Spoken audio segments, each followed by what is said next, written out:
जब मुझे इस विषय पर बोलने के लिए कहा गया तो मुझे आलोक धनवा की वो पंक्ति याद आई बर्फ की रात की कि मैं भी भारत में जन्म लेने का कोई मतलब पाना चाहता हूँ। मैं भी भारत में जन्म लेने का कोई मतलब पाना चाहता हूँ। हालांकि वो भारत भी नहीं रहा जिसमें मैंने जन्म लिया। और एक वस्तु स्थिति का वर्णन करते हुए आलोक धनवा ने लिखा और उसके बाद आप सबके जो उपस्थिति है, ये जो सक्रियता है, ये जो उत्साह है, इसको देख करके ऐसे लगता है कि तुम हो तो ये घर लगता है, तुम हो तो ये घर लगता है, वरना इसमें डर लगता है।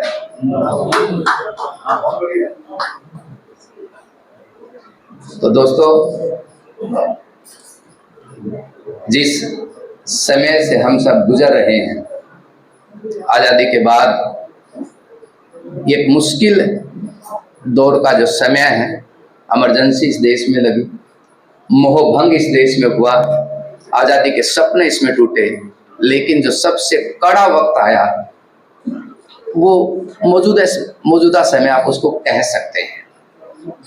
इस दौर से हमारी जद्दोजहद है और साहित्य का जो सब्र होता है वो प्रतिरोध का ही सब्र होता है और साहित्यकार की हमेशा जो पोजीशन रही है वो प्रतिरोध की रही है और सत्ता उसको हजम करना चाहती है, लेकिन वो हजम होता नहीं है।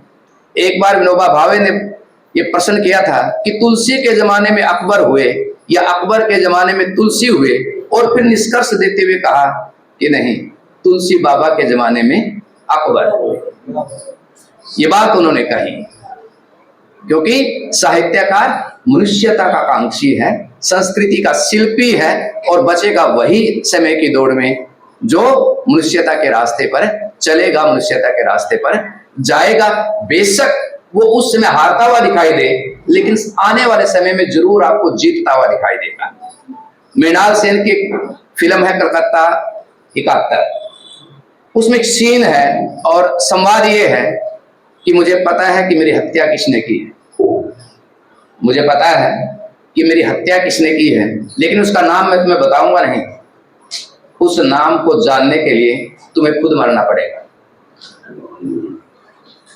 ये इस तरह का समय है और इसी कारण आचार्य शुक्ल जो साहित्यकार हैं उनको कहते थे कि ये तो किसी देश की स्वरूप निर्मिति को कोई कर सकता है तो केवल साहित्य और कलाओं के व्यक्ति ही कर सकते हैं, रचनाकार ही कर सकते हैं। आप तकनीक और विकास से कितना ही विकास आप कर लीजिए वो धराशायी हो जाएगा यदि वो विकास आपकी संस्कृति में नहीं गया है, आपकी साहित्य और कलाओं तक के लिए वो विकास पहुंचा नहीं। ये बात आचार्य शुक्ल बड़े जोर देकर अंतिम समय तक कहते रहे।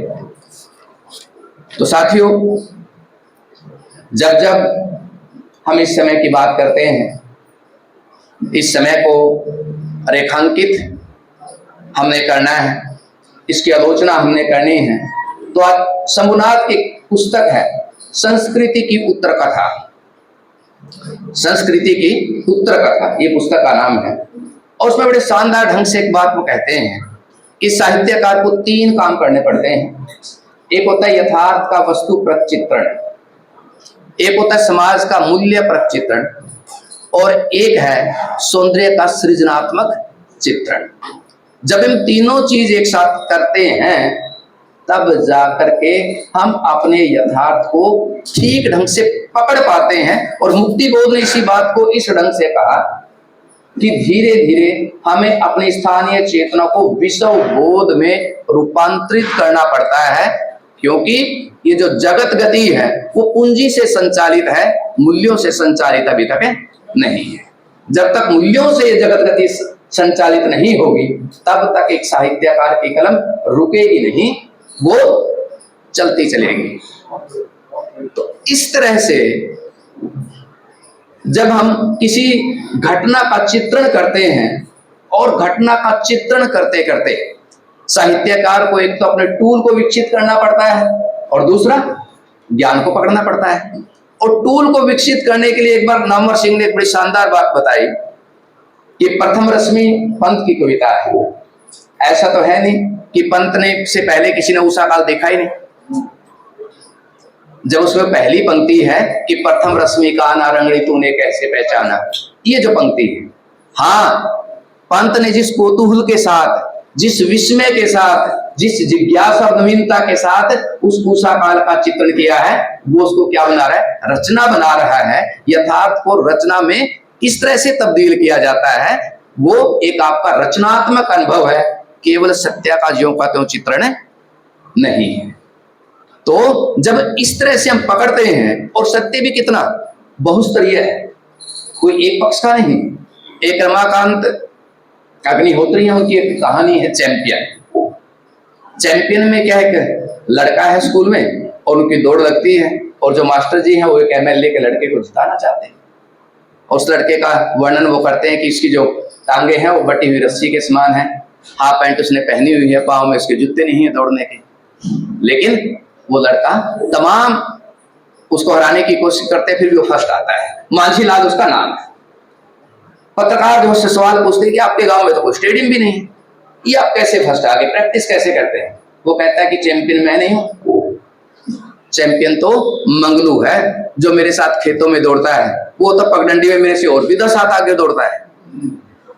तो रचनाकार इस तरह से सत्य को पकड़ता है कि सत्य वो नहीं है जो आपको सामने दिखाई पड़ रहा है, वो तो कहीं और गहरे छुपा हुआ है, उसकी वो बार बार क्या करता है, तलाश करता है। और मानव के अंदर उसकी बहुत ज्यादा आस्था होती है।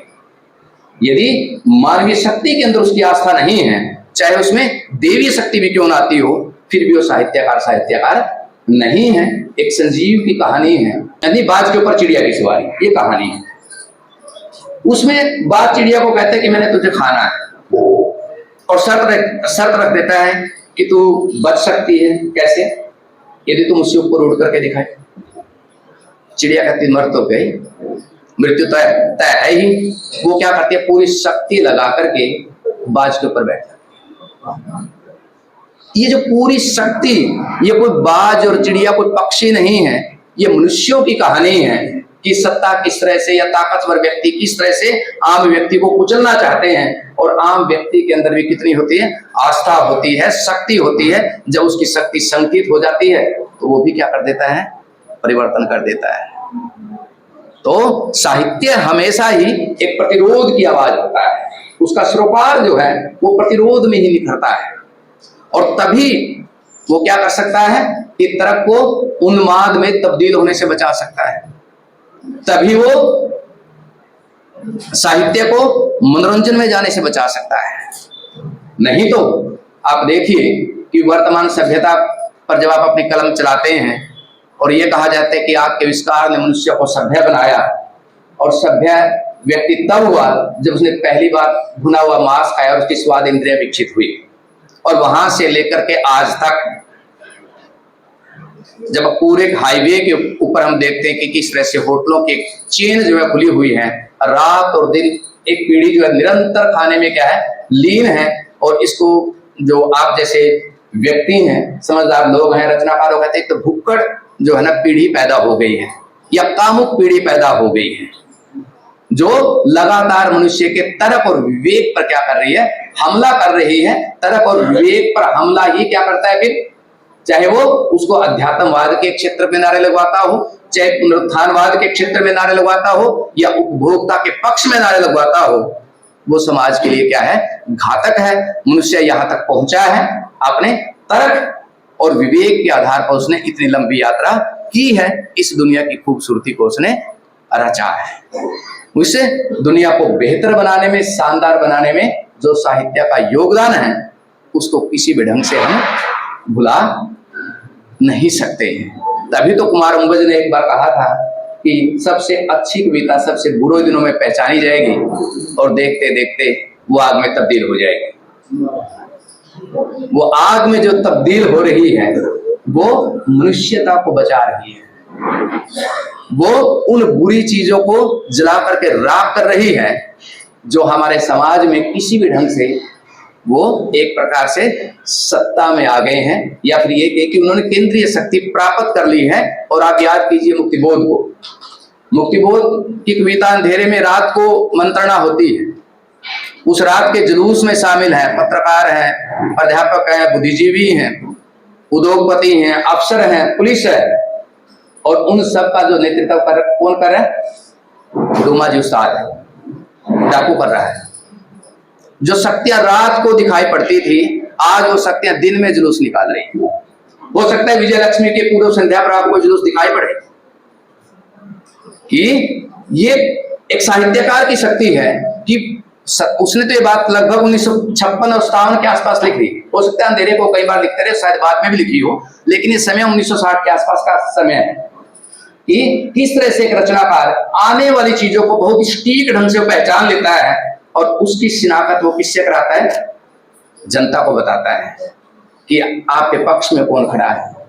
और ये भी कहते हैं कि साहित्यकार को अपनी उस जनशक्ति को भी पकड़ लेना चाहिए, कि उस जनशक्ति पर भी विश्वास करना चाहिए जो जनशक्ति उसके पक्ष में खड़ी है, जो उसकी हिमायती है। नहीं तो बिना जनशक्ति के कई बार साहित्यकार टूट भी जाता है। उसकी भी उतनी ही जरूरत है कि हम किस तरह से मिलकर के संगठित होकर के इस जो बर्बर समय है इसका मुकाबला हम किस तरह से करें। हम अपनी परंपरा से क्या ग्रहण करें, नहीं तो जो खतरा है वो किस पर है? हमारी ऐतिहासिक स्मृतियों पर है, और जो सांस्कृतिक राष्ट्रवाद है उसका एक घटक है। और ये क्षेत्र हमने फांसीवादी ताकतों के लिए खुला छोड़ दिया है। यदि इस क्षेत्र को हमने छोड़ दिया तो आप ये देखिए ये बहुत बड़ी जो हाथ जो है वो साहित्यिक कर्मियों की हो सकती है। उनका जो सबसे बड़ा जो सरोकार है कि अपनी जो ऐतिहासिक स्मृतियां हैं उसको किस तरह से हम अगली पीढ़ी को दें, उसका हम किस तरह से सार्थक इस्तेमाल करें। सबका बहुत बहुत शुक्रिया। आप सबने मुझे बुलाया, मान सम्मान दिया, मैं आप सबका बहुत बहुत आभारी हूँ। धन्यवाद। शुक्रिया कृष्ण भाई। जो एक चौहद्दी आपने खींची है, जो रचना की है, वो निश्चित ही आज के दौर में लेखक के सरोकार क्या हैं, बहुत बेहतरीन तरीके से उसको अभिव्यक्त किया है। और दोस्तों,